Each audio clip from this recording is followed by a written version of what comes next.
Bismillahirrahmanirrahim. Assalamualaikum warahmatullahi wabarakatuh. Perkenalkan, nama saya Feby Tia Rinaldi, mahasiswi semester 5 Prodi PAI Sayaptip Pasaman Barat. Nah, pada video kali ini saya akan menyampaikan sebuah kisah, yaitu kisah tentang Nabi Hud dan kaum Ad. Nabi Hud alaihissalam adalah Nabi dan Rasul keempat yang patut kita imani. Kisah Nabi Hud alaihissalam banyak terdapat di dalam Al-Quran. Nama Hud alaihissalam bahkan juga diabadikan dalam sebuah surah, yaitu surah Hud, merupakan surah ke-11 di dalam Al-Quran. Nabi Hud alaihissalam diutus oleh Allah Subhanahu wa Ta'ala untuk memberikan peringatan kepada kaumnya, yaitu kaum Ad. Kaum Ad merupakan keturunan dari Nabi Nuh alaihissalam yang bertempat tinggal di Al-Ahqaf. Sesuai dengan Al-Quran surah Al-Ahqaf, kaum Ad merupakan kaum yang tertua di dunia dengan memiliki peradaban yang maju. Dan dalam Al-Quran surah Al-Fajr juga disebutkan bahwasanya kaum Ad ini memiliki bangunan-bangunan yang tinggi. Allah juga memberikan beberapa kelebihan kepada kaum Ad seperti kekuatan dan kekayaan.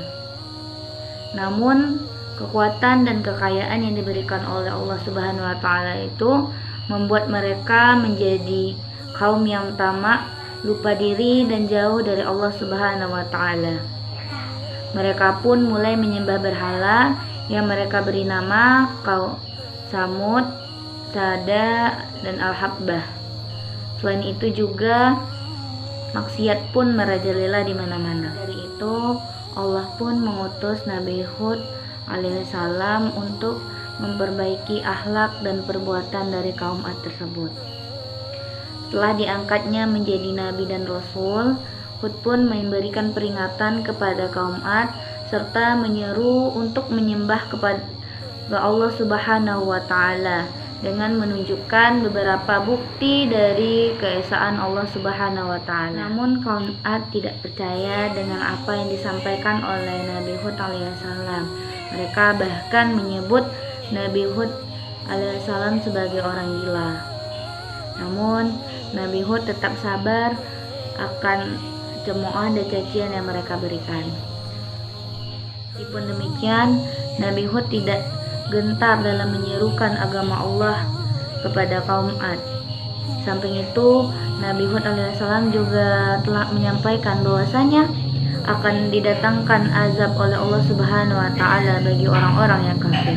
Bukannya menurut, justru kaum Ad menantang Nabi Hud alaihissalam untuk menunjukkan azab tersebut.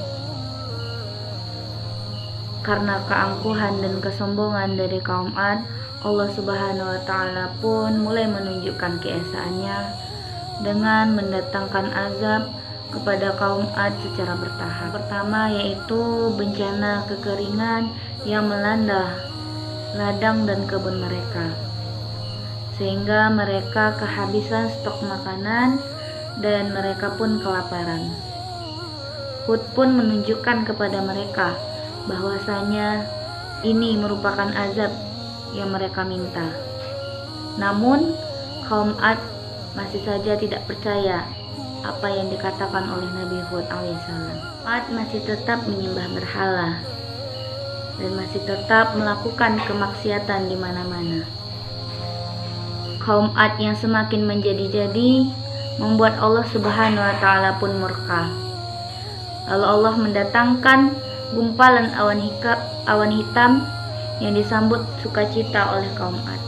Padahal sebenarnya gumpalan awan hitam tersebut bukan pertanda akan turunnya hujan, melainkan sebuah gumpalan awan hitam yang disertai dengan angin kencang yang akan membawa sebuah. Disebutkan dalam surat Al-Haqqah mengatakan bahwasanya kaum Ad diterpa oleh angin yang dingin dan berputar kencang selama 8 hari 7 malam, sehingga melenyapkan dan membinasakan kaum Ad dari muka bumi.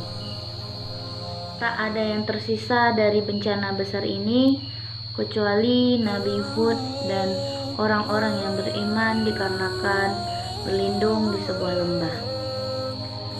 Setelah bencana ini, Nabi Hud alaihissalam beserta pengikutnya hijrah ke Hadramaut untuk memulai kehidupan. Kisah ini memberikan banyak hikmah dan pelajaran bagi kita semua. Adapun hikmah yang dapat kita ambil yang pertama yaitu kekayaan dan kekuatan kaum Ad merupakan titipan dari Allah Subhanahu wa taala yang tidak patut untuk disombongkan. Yang kedua yaitu janji Allah akan azabnya adalah nyata. Yang ketiga yaitu kesabaran dan kegigihan dari Nabi Hud alaihissalam menyebarkan agama Allah merupakan sesuatu hal yang patut kita tiru untuk saat ini. Sekianlah kisah yang saya sampaikan hari ini, semoga bermanfaat. Assalamualaikum warahmatullahi wabarakatuh.